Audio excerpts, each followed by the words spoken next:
আচার লাভারদের জন্য নিয়ে চলে আসলাম আমরার মোরব্বা। আসসালামু আলাইকুম, this is Nusrat from my রান্নাঘর। আজকে আপনাদের সাথে শেয়ার করছি আমরার মোরব্বা। বাসায় কিভাবে খুব সহজে তেল ছাড়া এই আমরার মোরব্বা তৈরি করবেন, আজকে আপনাদের সাথে সেটাই শেয়ার করব। দেখতে কতটা লোভনীয় লাগছে না? তো চলুন দেখে নেই পুরো রেসিপি। তো আমরার মোরব্বার জন্য প্রথমেই লাগবে আমড়াটাকে আমি এভাবে ফালি করে নিয়েছি। যেহেতু তেল ছাড়া করব তাই আর তেল দিব না, সিদ্ধ করার জন্য পানি দিয়ে দিচ্ছি। এই পানিতেই মোরব্বাটা তৈরি হবে, পরে আর পানি দেওয়া যাবে না, তাই একবারে পানি দিবেন। পানিটা অবশ্যই ডুবো ডুবো করে দিবেন, যাতে করে একবারে আমড়াগুলো সিদ্ধ হয়ে আসে।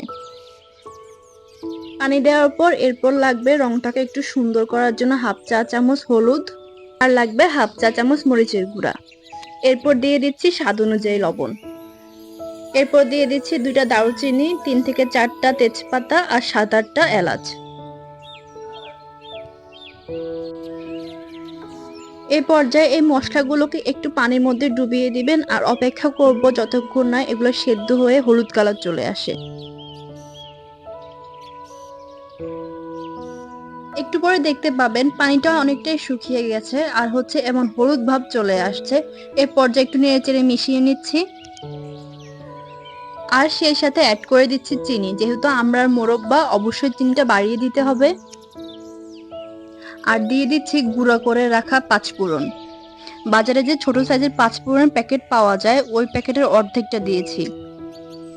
সেই সাথে দিয়ে দিচ্ছি একটু ঝাল বাড়ানোর জন্য চিলি ফ্লেক্স। যদি এখানে টোটালি ঝাল খেতে না চান সেক্ষেত্রে চিলি ফ্লেক্সটা স্কিপ করতে পারেন। আর এখানে আমি চিনি দিয়েছি টোটাল 2 কাপ। আপনারা আমড়া অনুযায়ী সেক্ষেত্রে চিনি দিয়ে দিবেন। এই পর্যায়ে আর কিছুই দেওয়ার প্রয়োজন নেই, জাস্ট এভাবে নেড়েচেড়ে একটু মিশিয়ে নিচ্ছি। এই আমড়ার মোরব্বাটা যত বেশি চুলার উপর রেখে কষাবেন ততটাই টেস্ট হবে।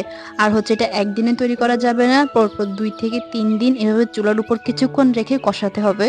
এই আমড়ার মোরব্বাটা আমার তৈরি করতে টোটাল টাইম লেগেছে 2 থেকে 3 ঘন্টা। আমি একদিনে করি নাই, পরপর 2 থেকে 3 দিন ধরে এই আমড়ার মোরব্বাটা তৈরি করেছি। 2 থেকে 3 ঘন্টা কষানোর পর এই মোরব্বাটা এমন হয়েছে। যখন দেখবেন যে একটু স্টিকি ভাব আসতেছে তখন বুঝবেন যে মোরব্বাটা রেডি। আর একটা টুকরো নিয়ে হাত দিয়ে চেপে দেখবেন, যদি দেখেন যে মোরব্বাটা শক্ত রয়ে গেছে সেক্ষেত্রে আর একটু পানি দিয়ে দিবেন। পানি দিয়ে কিছুক্ষণ কষিয়ে এমন শুকিয়ে নিলেই হবে।